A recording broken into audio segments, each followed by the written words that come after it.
விடாமுயற்சியை மட்டும் கைவிடாதீங்க. உங்களுக்கு எந்த இது வேணால் அந்த அவங்கவுங்க தெய்வத்தை கும்பிடுங்க. நான் சொல்கிறது என்னென்னா, கோமதி அம்மன் கோயிலுக்கு போங்க, சிறுவாபுரிக்கு போங்க, ஆண்டாளுக்கு முருகன் கோயிலுக்கு போங்க. எனக்கு தெரிஞ்ச வரை சொல்கிறேன். நம்ம அவங்கவுங்க சாமியை கும்பிட்றாங்க, பையப்பன் கும்பிட்றோம், நான் நிறையா கும்பிட்றேன், அது வேறு. ஆனால் நீங்கள் உங்களுக்கு எப்போ ரொம்ப இதாக இருக்குன்னு, ஆனால் நான் இது ஒரு சேலஞ்சாக கூட நீங்கள் டெஸ்ட்டு கூட பண்ணுங்கள். அந்த சாமியை கோமதி அம்மன் கோயிலுக்கு வாரம் வாரம் விடாமல் போங்க. பிஸ்னஸ் டல்லாக இருக்கும்போது நல்லா எப்பயும் போங்க. உங்களுக்கு சாமி மேல் நம்பிக்கை வரணும்னா போய் பாருங்கள். அதே மாதிரி சிறுவாபுரிக்கு போயிட்டு வாங்க. அது நடக்கலைன்னா எனக்கு கேளுங்க, நிச்சயமாக நடக்கும். அது இதெல்லாம் எதுக்கு சொல்கிறோம்னா, எல்லாமே நமக்கு மீறின சக்தி ஒன்று நிச்சயமாக இருக்குது.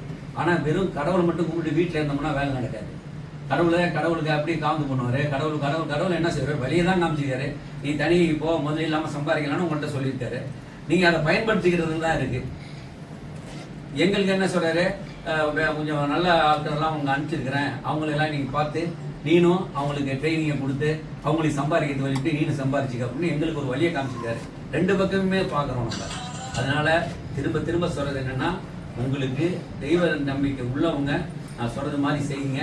இப்போ அல்லாவை கும்பிட்றவங்க அல்லாவை கும்பிடுங்க, இயேசுநாதரை மாதாவை கும்பிட்றவங்க கும்பிடுங்க. அதெல்லாம் அவங்க கும்பிட்டாலும் அந்த தெய்வமும் கைவிடாது. நான் எல்லா தெய்வமே பேரை சொல்லிவிடுவேன் டெய்லி. அதனால் அவங்கள திரும்ப திரும்ப சொல்கிறதுன்னா, இந்த ஒரு மகிழ்ச்சியான நாளில் இது மாதிரி ஒரு மீட்டிங் அரேஞ்ச் பண்ணதே திடீர்னு எனக்கு ரொம்ப மகிழ்ச்சி. நம்ம எல்லாருமே இன்னும் இதே மாதிரி இன்னும் 4-5 ஆஃபீஸ் கட்டணும்னு நீங்கள் வேண்டிக்கங்க. நம்ம